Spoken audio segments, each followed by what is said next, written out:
Entre ta vie idéale et ta vie actuelle, comment tu peux y parvenir? Quels sont les petits changements que tu pourrais initier?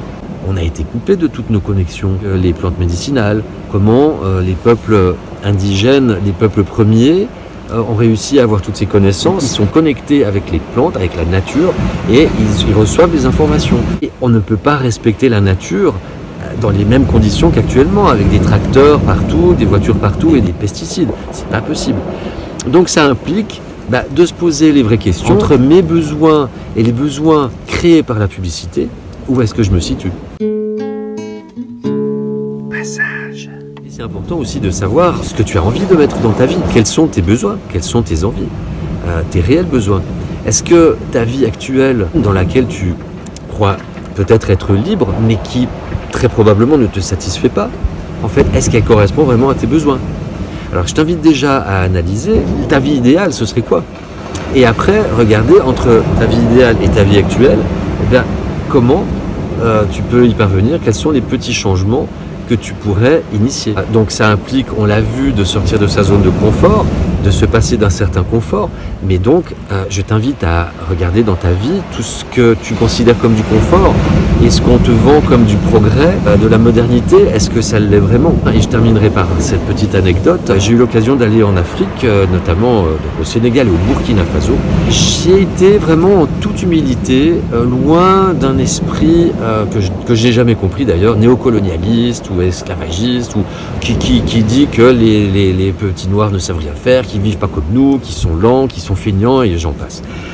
Non, moi j'ai été là-bas en toute humilité avec vraiment une espèce d'intuition que, en fait, effectivement, ils n'ont pas le même mode de vie que nous, mais qui est-on pour juger qu'ils soient inférieurs à nous? J'ai discuté avec un ancien qui me disait « Oui, mais vous, en fait, vous avez la modernité, vous êtes en avance sur nous. » En fait, ils croient ça parce que on n'a pas arrêté de leur faire croire. Puis maintenant, avec la télé et avec Internet, c'est encore pire. Mais en fait, nous, quand on regarde, on a été coupé de toutes nos connexions.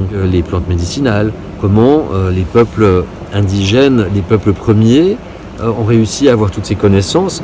Moi, je vous le disais dans mes premières vidéos, moi je pense que c'est une question de connexion. C'est pas juste qu'ils ont essayé puis qu'ils ont été à tâtons. Non, ils sont connectés avec les plantes, avec la nature, et ils reçoivent des informations, un peu comme un médium canalise. Et bien en fait, on retourne vers cette vie plus simple. La vie la plus proche de la nature implique également de la respecter. Et on ne peut pas respecter la nature dans les mêmes conditions qu'actuellement, avec des tracteurs partout, des voitures partout et des pesticides. C'est pas possible. Donc ça implique de se poser les vraies questions entre mes besoins et les besoins créés par la publicité. Où est-ce que je me situe? Et juste faire déjà ce petit travail, et les changements peuvent venir après. Parce que ça fait partie aussi des petits concepts qui ont changé ma vie, c'est d'apprendre à la patience. Souvent, on veut aller trop vite. Et ma mère déjà disait, ça sert à rien d'aller plus vite que la musique. Eh bien, allons lentement. Il y a urgence pour changer le monde, effectivement. Mais en même temps, et ça on l'abordera dans une vidéo à part entière, le temps n'existe pas. C'est une invention humaine. Donc, s'il n'existe pas, eh bien, prenons-le quand même pour ce qu'il est, c'est-à-dire quelque chose de très relatif.